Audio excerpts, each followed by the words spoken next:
రక్షించాలి అని election commission of India YSR Congress పార్టీని అవుట్ రీచ్ ప్రోగ్రాంలో భాగంగా ఈరోజు పిలవడం జరిగింది.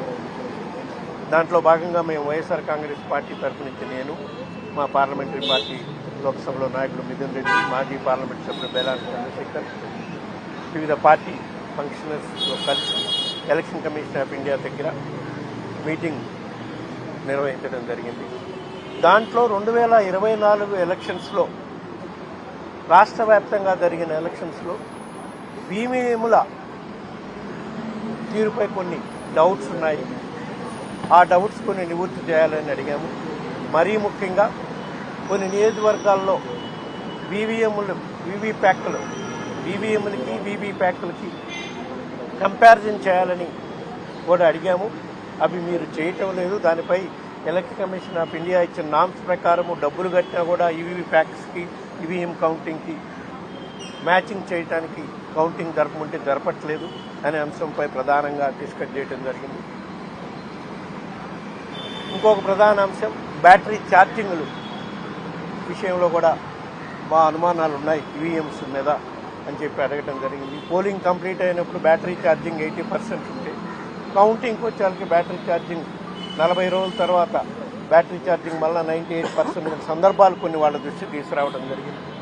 అదేవిధంగా పోలింగ్ ఆఫ్టర్ 6 PM పోలింగ్ శాతం ఆంధ్రప్రదేశ్లో ఎక్కువ నియోజకవర్గాల్లో పోలింగ్ శాతం పెరిగింది. అది సుమారుగా 4 కోట్ల ఓట్లలో 51 లక్షల ఓట్లు ఆఫ్టర్ 6 PM జరిగిన పోలింగ్లో వచ్చింది. దానిపై కూడా పూర్తిగా ఎంక్వైరీ చేయాలని చెప్పి మేము కోరటం జరిగింది.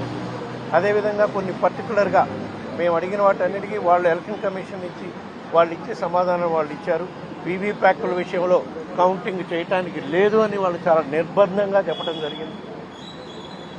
బ్యాటరీ ఛార్జింగ్ విషయంలో అవి రీఛార్జబుల్ బ్యాటరీలను పెట్టడం జరిగింది కాబట్టి వాటిని పెరగటము తగ్గటం అనేది ఉండదు అనేది వాళ్ళు చెప్పే కార్యక్రమం చేయడం జరిగింది.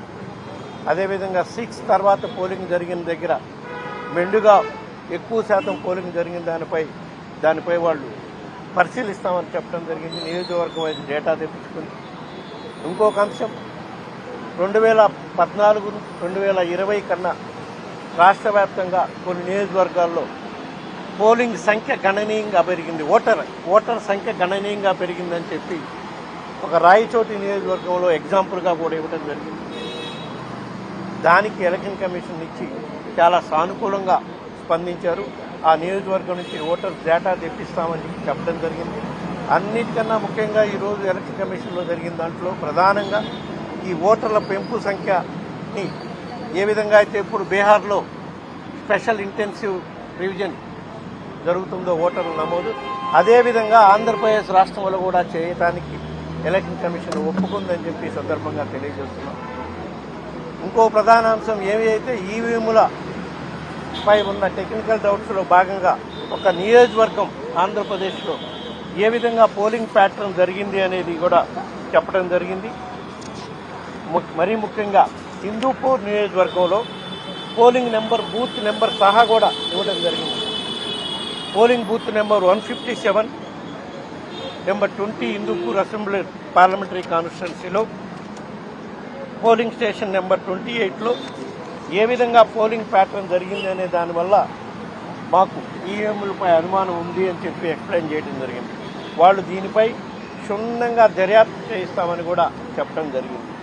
ఎందుకంటే మీకు కూడా తెలియాలి, ఎందుకు మనం ఏదో మేము ఓడిపోయామని చెప్పి ఈవీఎంల మీద నెపం చూపే కార్యక్రమం కాదు. ప్రాక్టికల్గా ఈవీఎంల మీద ఉన్న ఆరోపణల్ని వాళ్ళ ముందు పెట్టడం జరిగింది.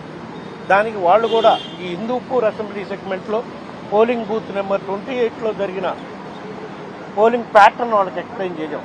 అందులో మనకి సైమల్టేనియస్ ఎలక్షన్ జరిగినాయి. పార్లమెంటు ఒక ఈవీఎం మిషన్ ఉంటుంది, అసెంబ్లీకి ఒక ఈవీఎం మిషన్ పెట్టి ఉంటుంది. దాంట్లో వైఎస్ఆర్సీపీ పార్టీకి పార్లమెంట్లో 472 ఓట్లు వస్తే సేమ్ బూత్లో అసెంబ్లీకి వైఎస్ఆర్సీపీ క్యాండిడేట్కి కేవలం 1 ఓటే వచ్చింది. మళ్ళా ఇండియన్ నేషనల్ కాంగ్రెస్కి పార్లమెంట్కి 1 ఓటు వచ్చింది, అదే బూత్లో. అసెంబ్లీకి ఇండియన్ నేషనల్ కాంగ్రెస్కి 464 ఓట్లు వచ్చాయి.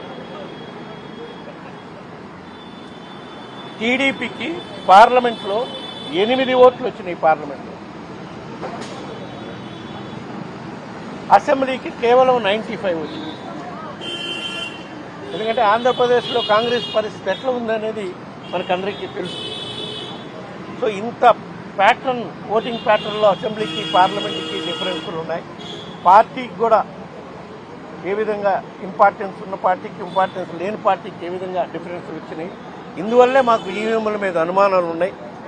అందువల్లే ఈవీఎంల మీద రకరకాల అనుమానాలు వస్తున్న సందర్భంగా తప్పకుండా రాబోయే రోజుల్లో మీరు చాలా స్వాగతించవలసిన అంశం, మీరు special intensive revision of voters పెడతా ఉన్నారు. దానివల్ల ఈ దొంగ ఓట్లు, ఎక్కడన్నా ఎక్కువ ఓట్లు ఉన్న దగ్గర అనుమానాలు తొలగిపోతాయి. అదేవిధంగా నేషనల్ వైడ్ బ్యాలెట్ పేపర్లతో నెక్స్ట్ ఎలక్షన్స్ పోయే కార్యక్రమం కూడా ఆలోచించుకోండి.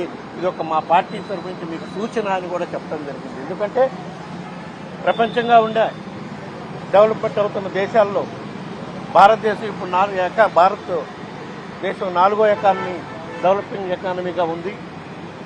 మన ముందున్నాయి యుఎస్ఏ కానివ్వండి, జర్మనీ కానివ్వండి, యూరోప్ కానివ్వండి, చాలా చోట్ల బ్యాలెట్ ద్వారానే ఎలక్షన్లు జరిగే ప్రక్రియ ఈ రోజుకి నడుస్తుంది డెవలపింగ్ కంట్రీస్లో.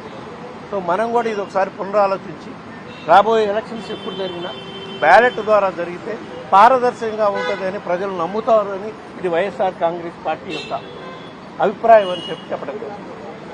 Thank you. ఇప్పుడు అందరూ అడుగుతున్నటువంటి ముఖ్యంగా అధికార పార్టీ ఇప్పుడు నేను ఓడిపోయాక మళ్ళీ ఇందాకనే చెప్పాను కదమ్మా. కాదమ్మా, ఇందాకనే చెప్పాను నేను. ఈవీఎంల మీద డౌట్లు ఉంటాయనడానికి ఎగ్జాంపుల్ కూడా చెప్పాను నేను. ఈ విధంగా ఓటింగ్ ప్యాటర్న్ హిందూపూర్ కాన్స్టిట్యున్సీలో వచ్చింది కదా, దాంట్లో మీరు ఒకసారి గమనించండి. నేను ఓడిపోయాను అంటాం లేదు, ఇట్లాంటి డౌట్స్ ఉన్నాయి. ఇంకా ప్రధానంగా ఇంకో డౌట్, చంద్రశేఖర్ గారు ఈవీ ప్యాక్ కౌంట్ చేయమని కోర్టులో కేసేశారు. వాళ్ళు ఈవీ ప్యాక్ కౌంట్ చేయకుండా మ్యాక్ పోలింగ్ చేశారు. మ్యాక్ పోలింగ్ కాదు మనకు కావాలి, ఈవీ ప్యాక్ కౌంట్ చేయమని అడిగాం. ఈ రోజు కూడా ఇప్పుడు ప్రధానంగా దాని మీదే వారితో ఎలక్షన్ కమిషన్ ఆఫ్ ఇండియాతో వాదించడం జరిగింది. వాళ్ళు ఈవీ ప్యాక్ మేము ఎట్టి పరిస్థితుల్లో కౌంట్ చేయమని చాలా నిర్బద్ధంగా చెప్తున్నారు. సీసీ ఫుటేజ్ అన్నా ఇవ్వమని అడిగాం, అది కూడా ఇవ్వడానికి లేదు అని.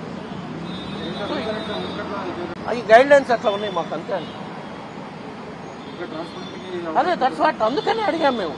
మీరు ఇంత నిర్బద్ధంగా చెప్తున్నారు కాబట్టి ఈ అనుమానాన్ని తొలగాలంటే ఈవీఎంల మీద అనుమానాలు ఏ విధంగా హిందూపూర్లో బూత్లో సహా చూపించాం. ఏ విధంగా వీవీప్యాట్లు మీరు లెక్కించమంటున్నారు. సో ఇన్ని అనుమానాలు ఉన్నాయి కాబట్టి మేము రాబోయే కాలంలో ఈ అనుమానాన్ని తొలగించడం కోసం బ్యాలెట్ ద్వారా ఎలక్షన్ పోతే మంచిది, ప్రజలకు ఒక నమ్మకం కుదురుతుంది ప్రజాస్వామ్యంపై, మీ యొక్క ఈ కాన్స్టిట్యూషన్ పై అనేది మా